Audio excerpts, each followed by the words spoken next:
छठ पूजा समाप्त होने के बाद ही बिहार में चुनावी सरगर्मियां बढ़ गई हैं। द्वितीय चरण के चुनाव के लिए प्रत्याशी अपने अपने दावे और वादों के साथ जनता के बीच जा रहे हैं और अपनी सरकार के जरिए जो योजनाएं लाई जाएंगी उसके बारे में बता रहे हैं। लेकिन इन सब के बीच क्या है जनता का मिजाज का जायजा लेने पहुंचे हैं हमारे संवाददाता रागिब आलम। अभी इस वक्त हम मौजूद हैं धमधा विधानसभा में और धमधा विधानसभा के जो राजद के प्रत्याशी हैं संतोष कुशवाहा जी, जो पूर्णिया से 2 बार सांसद भी रहे हैं, आप धमधा विधानसभा से अपने दावेदारी पेश किए हैं क्योंकि जदयू में लगातार उनकी उपेक्षा हो रही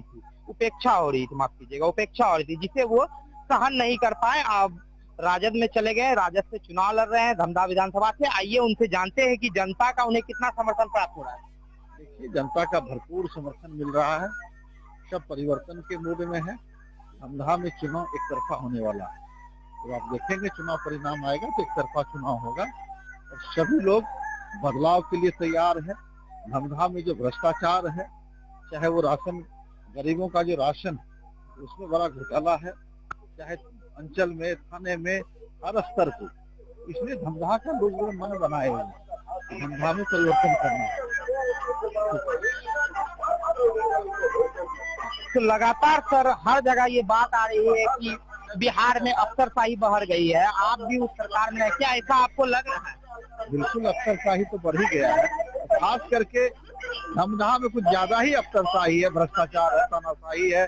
लोग धमधा को मुक्त कराना चाहता है। धमधा के लोग बहुत ही अपने आप को दबाव में महसूस कर रहा था, जो भ्रष्टाचार है हर स्तर पे, इससे धमधा की जनता ने संकल्प लिया इस बार धमधा भ्रष्टाचार मुक्त, धमधा को विकसित धमधा बनाने का जनता ने संकल्प लिया। सर, आप जब सांसद से यहाँ विकास कार्य को किए थे और उसके बाद यहाँ से जो भी विधायक रहे हैं या विधायिका रही हैं, कितना कार्य किए हैं और आपको लग रहा है कि उसके बाद कितना कार्य हुआ है? देखिए, जो काम सरकार के द्वारा रूटीन वर्क होता है, वही रूटीन वर्क में जो सारी कामें हुई है वो सभी जगह हुआ।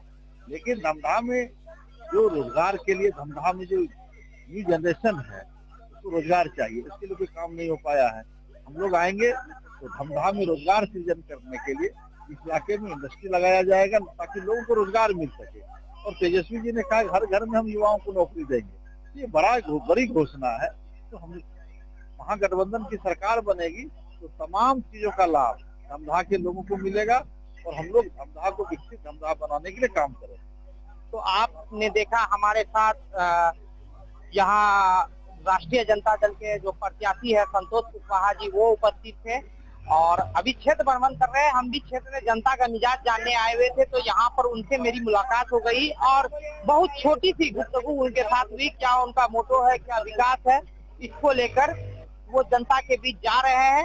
आप देखना दिलचस्प होगा, जब 11 नवंबर को यहाँ मतदान होगी तो जनता किसे अपना प्रतिनिधित्व सौंपती है और किसके पक्ष में मतदान करेगी, क्योंकि 14 नवंबर को यहाँ गणना होगा।